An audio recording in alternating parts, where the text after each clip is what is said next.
روح بن عبادہ نے کہا کہ ہم سے عمر نے جو سعید کے بیٹے ہیں انہوں نے کہا کہ مجھے ابن ابی ملیکہ نے خبر دی عقبہ بن حارث رضی اللہ عنہ سے انہوں نے کہا کہ میں نے نبی کریم صلی اللہ علیہ وسلم کے ساتھ عصر کی نماز پڑھی۔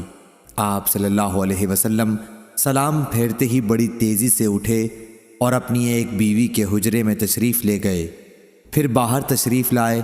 آپ صلی اللہ علیہ وسلم نے اپنی جلدی پر اس تعجب و حیرت کو محسوس کیا جو صحابہ کے چہروں سے ظاہر ہو رہا تھا، اس لیے آپ صلی اللہ علیہ وسلم نے فرمایا کہ نماز میں مجھے سونے کا ڈلا یاد آ گیا جو ہمارے پاس تقسیم سے باقی رہ گیا تھا۔ مجھے برا معلوم ہوا کہ ہمارے پاس وہ شام تک یا رات تک رہ جائے، اس لیے میں نے اسے تقسیم کرنے کا حکم دے دیا۔ صحیح بخاری حدیث نمبر 1221۔ یحییٰ بن بکیر نے بیان کیا، کہا کہ ہم سے لیث نے، ان سے جعفر بن ربیعہ نے، اور ان سے اعرج نے، اور ان سے حضرت ابو ہریرہ رضی اللہ عنہ نے کہ رسول اللہ صلی اللہ علیہ وسلم نے فرمایا کہ جب نماز کے لیے اذان دی جاتی ہے تو شیطان پیٹھ موڑ کر ریاح خارج کرتا ہوا بھاگتا ہے تاکہ اذان نہ سن سکے۔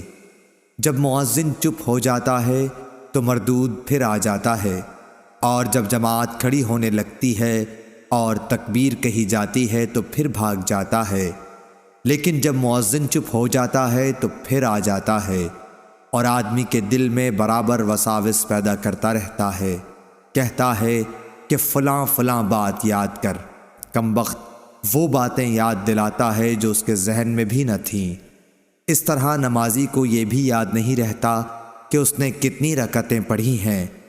ابو سلمہ بن عبد الرحمن نے کہا کہ جب کوئی یہ بھول جائے کہ کتنی رکعتیں پڑھی ہیں تو بیٹھے بیٹھے سہو کے 2 سجدے کر لے۔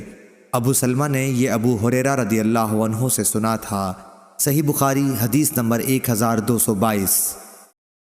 محمد بن مثنیٰ نے بیان کیا، کہا ہم سے عثمان بن عمرو نے کہا کہ مجھے ابن ذاب نے خبر دی، انہیں سعید مقبری نے کہ ابو ہریرہ رضی اللہ عنہ نے کہا، لوگ کہتے ہیں کہ ابو ہریرہ بہت زیادہ حدیثیں بیان کرتا ہے، اور حال یہ ہے کہ میں ایک شخص سے ایک مرتبہ ملا اور اس سے میں نے بطور امتحان دریافت کیا کہ گزشتہ رات نبی کریم صلی اللہ علیہ وسلم نے عشاء میں کون کون سی صورتیں پڑھی تھیں۔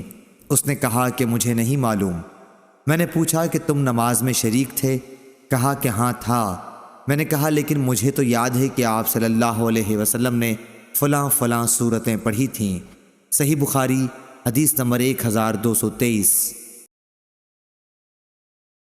مالک ابن انس نے خبر دی، انہیں ابن شہاب نے، انہیں عبد الرحمن اعرج نے، اور ان سے عبداللہ بن بحینہ رضی اللہ عنہ نے بیان کیا کہ رسول اللہ صلی اللہ علیہ وسلم کسی 4 رکعت نماز کی 2 رکعت پڑھانے کے بعد قاعدہ تشہد کے بغیر کھڑے ہو گئے۔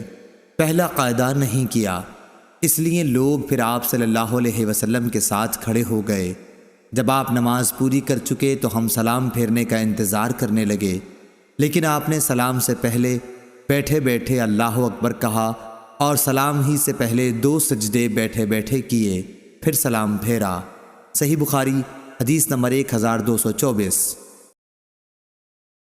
امام مالک رحمہ اللہ نے خبر دی، انہیں یحییٰ بن سعید انصاری نے خبر دی، انہیں عبد الرحمن اعرج نے خبر دی، اور ان سے عبداللہ بن بحینہ رضی اللہ عنہ نے بیان کیا کہ رسول اللہ صلی اللہ علیہ وسلم ظہر کی 2 رکعت پڑھنے کے بعد بیٹھے بغیر کھڑے ہو گئے اور قاعدہ اولا نہیں کیا۔ جب نماز پوری کر چکے تو 2 سجدے کیے، پھر ان کے بعد سلام پھیرا۔